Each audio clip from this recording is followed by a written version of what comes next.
Now for global business updates, Rotus Oddiri joins us. Good morning, Rotus. Good morning, Dr. Abati. You were particularly animated this morning. I hope we're all okay. I know it's September. School fees, schools are resuming. Ayo, good morning to you. Good morning, Rotus. Ayo, you said you're looking forward to having me on. Okay, I'm here. I'm here now. Rufai, my man, welcome back, Rufai. Morning, Rotus. How's it going? I missed you, man. Let's do it. Let's Look, do this. Okay. I'm good, Rufai. Welcome back. Look, all oil, and gas. Let's start with oil prices. Like I told you, we're on oil price watch. So again, crude oil still remaining below $73 a barrel. You can see where Brent is this morning, 71.69. West Texas Intermediate, that's North American crude, 68.33. Again, that's where the Americans want it to be because of we're expecting US CPI and PPI later on this week. Asian markets bearish. The US job numbers came in. They were higher than where they were in in July, but those numbers were revised downwards. So there was a bit of bearish activity following those numbers that came in from the non-farm payrolls. But look at Asia, completely red across the board. In China, we'll get to China in a moment because we just got inflation figures from them. Nikkei, Kospi, Hang Seng, ASX 200, the traders are feeling pretty skittish now, and China is a reason behind that. Deflation concerns continue in China. Let's get to the China numbers that were released just this morning. Inflation for August, year-on-year CPI coming in at 0.6%. July was 0.5%, but look at the forecast. The forecast was 0.7%, so it underperformed the forecast. PPI, that's on the producer side, coming in at minus 1.8%. So that one is prices are actually falling there for producers, which should be a good thing, right? But you have a deflationary cycle where consumers are holding back on their spending because they believe their prices will continue to fall. So PPI in China, 1.8% for August. July was a fall of 0.8%. The forecast for August was 1.4%. So you can see that deflationary territory continuing. And then listen to, this is a quote from Bill Winters, who is the CEO of Standard Chartered Bank. He was talking about the property issues in China, saying that the bottom is not even here yet, that there's still a ways to go. So he says, quote, "We know that the underlying source of a lot of the confidence questions is China's property market, and the property market has not yet completely bottomed out. So it's been a slow grind down. Hedge funds are pulling money out of China, the equity markets. China, again, when we tied it back to the promises that were made to African leaders, we'll have to see how China can fulfill those promises of 60 billion to Africa. Let's talk about tough decisions, shall we? I think we mentioned President Tinubu. Before I get to President Tinubu, Keir Starmer. It's a big week in the UK. Keir Starmer has repeatedly blamed the Tories for everything that's wrong with the UK economy. This week, there's a vote on Tuesday, that's tomorrow, to remove or partially reduce winter fuel aid for pensioners. So basically, the UK subsidizes heating in the winter time for pensioners. The thing is, some wealthy pensioners get it, and those who are not so wealthy get it. So they want to pull that back. It's caused a lot of issues in the UK. Again, Labour has a massive majority in Parliament. So what folks are looking to see is, will there be some rebels within the Labour Party that either abstain from voting or decide not to vote against it. There's also an NHS report that will be coming out this Thursday from the it has been pushed forward by the Labour government. Some are saying it's cover to call for more taxes when the October budget is announced. But speaking of tough decisions, let's listen to Keir Starmer, who spoke to the BBC over the weekend. Tough decisions are tough decisions. Popular decisions aren't tough, they're easy. When we talk about tough decisions, I'm talking about tough decisions, the things the last government ran away from, that governments traditionally run away from. I'm convinced that because they've run away from difficult decisions, we haven't got the change we need for the country. And because I'm so determined to bring about that change, I'll do the tough things, and I'll do them early to make sure that we can bring about the change that we need. Now, of course, you could almost substitute that for what's going on in Nigeria, right? Of course, the thing is that President Tinubu can't really say the same thing because the last person who was in government, remember, government is a continuum. And so over the last 8 years, he can't really say much because the last person who was in government was somebody he campaigned for and supported. But here's what President Tinubu said, mirroring almost exactly word for word what Keir Starmer said. The country is going through a very strong phase of reform. And this reform is taking a very bold and hard decision. For example, you might be hearing from home now in the last few days about fuel prices.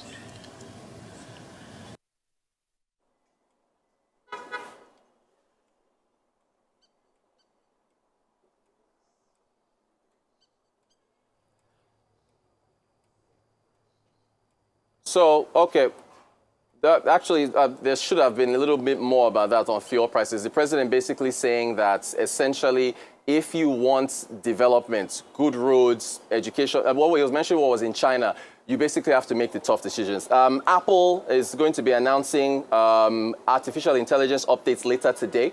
We'll be getting those updates, AI, Apple Intelligence, basically. We'll be hearing about the iPhone 16, what new collaborations they have with OpenAI, and so on and so forth. So we'll look forward to that.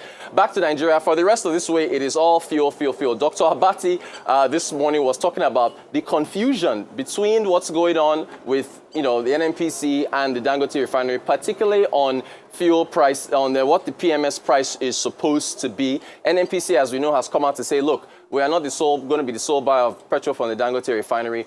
It should be a willing buyer, willing seller. Was the front page of Sunday's This Day newspaper. But listen to what happens when you've got confusion. This is Deji Adeyanju. He's a lawyer and an activist saying that Dangote should sell fuel for 500 naira.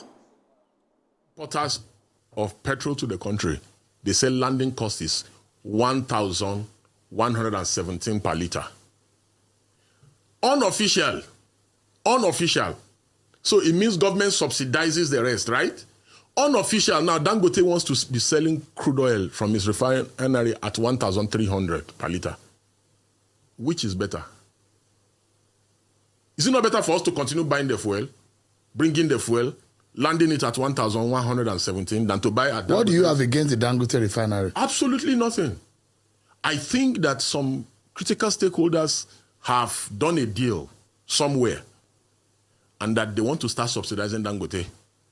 That is the only thing. Because it doesn't make any sense that you sell crude oil to him in Naira. He should sell at 500 Naira. Because you're already selling the crude oil to him in Naira. So, look, this is what happens when you've got a void, right? We've said it, even the NNPC said it, that local refining does not mean lower prices. And this whole idea that because you are selling crude oil to the refinery in Naira does not mean that you get 500 Naira. If you remember when IPMAN, Independent Petroleum Marketers Association, a representative who was talking to The Punch, came out 3-4 weeks ago saying that when Dangote will sell fuel at 600 Naira, they put out a press release almost immediately. If a television is selling for $1,000 and you purchase that television at the Naira equivalent of $1,000, which is about 1.6 million, it doesn't matter whether you pay $1,000 or 1.6 million, that cost is still there. The crude that is being sold is at the dollar equivalent. Even the dollar itself is a commodity that costs us money. So we need to dispel that. You mentioned Bismarck Rewane. He, of course, was with us on the Arise exchange. Just to add a little bit of context to what he said, because you were referring to the LBS presentation. Here's what he said as recently as Friday with us. Well, let me say, subsidies never went. Subsidies will never go. So subsidies are reverse taxes. It depends on what are you subsidizing. So the subsidies will remove, this increase in price alone will remove 3 to 4 trillion naira from the pockets of the people. Right? And that's huge. Now, what will the government do with it? And how will these people who are in penury? The Nigerian citizen has been living on a shoestring, quite frankly, less than a shoestring right now. So how are you going to deploy this money so that they can feel the effect? Because basically you're taking consumers' money and giving it to the government. The government does 3 things with it. Applies it for the people's good. 2, wastes it. 3, leakages and stealing it. All 3 are dangerous. So that money has to be redeployed back into the system through the corporate vehicles. If that happens, the government would have spent money on, say, education, medical, and all of that. The corporate entities will provide that to the people, and the people are better off. But at this time, we are in transition, and nobody... Arise News has sat down with Patrick Njoroge, who is the former governor of the Central Bank of Kenya, Rolake Akinkube Filani, who of course hosts Business Week every Saturday, 10 a.m. West African, spoke to him. A full of 45 minutes to 1 hour conversation. But you trust me, here's what he said on fuel subsidies and fuel subsidy spending. The issue of expenditures. Yeah, it's not just revenues, it's also about expenditures. And that has to be rationalized. You know, let me give you an example. Here in Nigeria, we used to spend about 2% of GDP on subsidies on fuel. Yes. A number like that, right? How much was the government spending on health, for instance? Or education. Or education, exactly. So on health, on education it was 0.4% yes. of GDP. And that's the average for the 5 years to 2022. These are numbers that I have read, ANTAD reports or whatever. And health, it's also less than half a percentage point. So you put those together, it's less than 1%. I mean, seriously. And we are trying we are thinking that this is our next generation we are investing in. I mean, it's so important to have expenditures, not just expenditures for expenditure's sake, but proper expenditure, that have impact on the population, on health. This is social capital, really. Yeah. So I'm making the point that rebalancing needs to be done. I mean, sure, we have enough white elephants out there that cost so much, but yet do so little in terms of helping.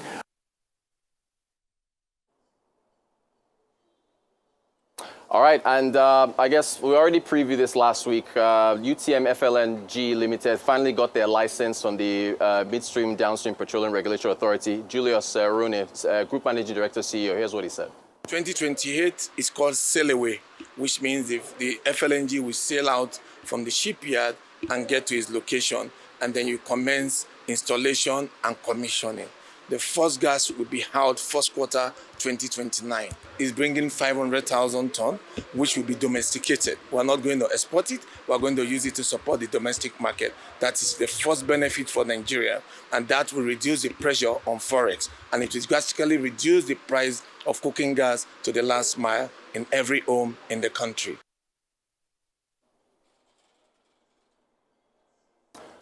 Oil and gas, oil and gas, oil and gas. That is our update for this Monday. Okay, so Rotus, finally, Kumbaya, Holy Jesus, we get a chance to be able to wade in. Couple of things we need to understand. The subsidy conversation is across board, but the problem has always been the stealing of government. We have enough resource to deploy to health and many other areas of the economy. And government culturally will never even get any of the subsidy spending to healthcare and the like. Is it the same government that, as was reported by budget, that they padded the budget of the National Aerospace Ministry and added 80 million for pregnancy sensitization?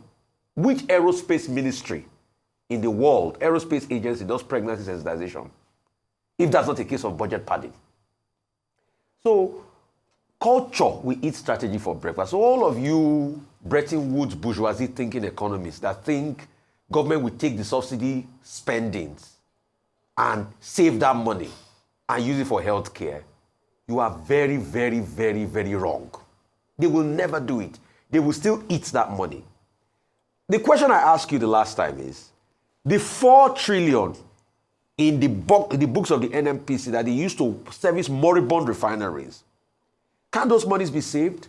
So it's always about the accounting faux pas, and every nation in the world must have to subsidize energy one way or the other because it ties into many areas of the economy. I know you wanted to take a very cheap shot at my brother Deji Adeyanju. You are a bad boy, Rotus, for that. We have constantly said that we know that even if you produce locally, it's not going to marginally change the price of the product. What will impact the price of the product is government understanding the need for energy subsidies, which is tied to everything. In this case, petrol, because over the years, we've not been able to diversify to many alternatives. Maybe if the government was talking about CNG and they were able to diversify to CNG, maybe there will not be any need for petrol. The truth has to be said, it's because we are heavily dependent on petrol as a primary energy source, that's why we are talking about the subsidy. So if the government wants to still, diversify, it's incumbent on them to make more work as regards gas and make adoption of gas possible. But in the meantime, you have to cushion the pain of the people, or else you depress growth, you depress productivity, you destroy the economy, and what you want the people to enjoy, they will have been dead before they enjoy it. So I don't subscribe to that idea. And quote me anywhere. It is the highest level of delusion to think that government will take subsidy spending and spend it on health and education like you people claim. The same government that can't tell you how much it has spent on buying a presidential private jet at the time people are suffering. That's the height of delusion for me. All right, so let me go back to Keir Starmer's speech, which you almost put side by side with the president's speech in China. The first thing is that with Keir Starmer, you cannot compare both, and that's what we've consistently said. When you talk about sacrifices, tough decisions that leaders have to make, that's absolutely correct. In the face of economic reforms or reforms like this, we see that governments or leaders have to make very tough decisions, and sometimes in the interim, it is difficult on the people. But look at the welfare system of the UK. You cannot compare it with Nigeria. So you cannot say that Keir Starmer asking the UK or the people in the UK to sacrifice at this time is the same kind of messaging as in Nigeria. There's a lot of support from government beyond the pension tax credit, which pensioners enjoy. It's winter fuel payments that they're talking about. And they're even saying it's not that they're removing it from all pensioners, but pensioners who are already on the pension tax credits who qualify will still have access to it. Beyond that, there's cold winter homes that they pay. There's warm winter payment that is made to pensioners. So there's a lot of benefits that accrues to pensioners and other UK citizens. So we cannot compare it. What we are asking the Nigerian government to do is that if they're asking Nigerians to make sacrifices, number one, demonstrate by action that you're also making sacrifices and cutting spending. We're not seeing that. Demonstrate to Nigerians and give us a clear plan. Communicate your plans to us. And that's why I would understand when, Rufai and other people would say that, where would the spending go to? They're talking about education, health. The education plan we've been arguing about or debating about in this administration is the reduction of or increase of age to write JAMB, WAEC. What are those investments going to go to? In the health sector, are we confident that the savings from subsidy in fuel is going to go to that? That is what Nigerians are asking for. So when we talk about these things, it's just transparency, trust deficit that currently exists. By the way, you talked about Dangote refinery, payment. That video you played about Adeyanju in that interview. Dangote refinery has not yet been able to, or NNPC hasn't sold to Dangote refinery yet in Naira. So on paper, they've signed the MOUs and all that, but they haven't actualized it yet. It hasn't come into effect yet. So Nigerians have to also know the truth about that. So many things happening, but yes, just to clarify that. Okay, Mr. Bismarck Rewane, whom you quoted, addressed the concern about Dangote refinery. He said Dangote refinery will be able to address the problem of supply. If we don't buy from him in Nigeria, he will export his product. So the Nigerian government and Dangote refinery, the confusion that I talked about is about pricing. There's been no agreement yet at what will be sold. But if he buys his crude at international price, he will sell at international price. Dangote is not running a charity. He invested $20 billion in that business. Even pastors who invite people on Sundays, if you bring out 500 naira, they will probably frown at it. So why should Dangote, out of patriotism, run a charity, which is a massive investment? It's business we're talking about. But the Adeyanju is an activist. He may come tomorrow and say Dangote should even sell at 200 naira. Anyway, that's that about that. As for China, food inflation went up about 2.8%. Pork prices highest, 16.1%. Core inflation, 0.3%. CPI, by 0.6%. What is the lesson here? The lesson here is that China still needs to address deflationary pressures. 2, it needs to provide incentives to drive up domestic demand. So that is the challenge that they face in China. So the gentleman was saying, talking about deflation, has a point. Number 2, in the UK, look, tomorrow, they're going to, at the House of Commons, consider Keir Starmer's winter fuel payments removal or reduction, or what they call means testing. In July, when Keir Starmer got there, he said he found a black hole of £22 million left behind by the Conservatives, and he needed to plug that black hole. Because of that black hole, now the first thing he has done is to reduce winter fuel payments, and that has caused a lot of controversy. The vote tomorrow at the House of Commons, the Labour backbenchers, about 50 of them, are saying they will oppose it, causing a rebellion within the Labour Party. Well, 30 out of the 50 are saying they will abstain. The whips, the Labour whips are saying, well, it's better for you to abstain. The peers are saying all the members of the House of Commons should rebel. And that will make it easier for the House of Lords that will look at the same issue on Wednesday to just kill it completely. But Keir Starmer says he needs to do this, for financial reasons. So it's a major test of the authority of Keir Starmer and Rachel Reeves, the Chancellor. However, the irony is that in 2017, when the Conservatives broached the same idea, it was the same Keir Starmer as a shadow secretary who opposed it. In fact, Labour Party did a report, saying that the Conservatives were going to kill up to about 4,000 persons. Now, Labour is producing the same thing. So hypocrisy, contradiction that we see with politicians is not limited to Nigeria. You'll find it also in other places. But what they are proposing, the plan is that within 1 year, they'll be able to save about £1.5 million on an annual basis, and about 1.4 million persons will be taken out of the 10 million in England and Wales who are collecting winter fuel payments. So that's the picture as it is. But we wait tomorrow and Wednesday to see what they come up with. All right, we'll wait for that. Thank you so much, Rotus. See you at 11 for Global Business Report.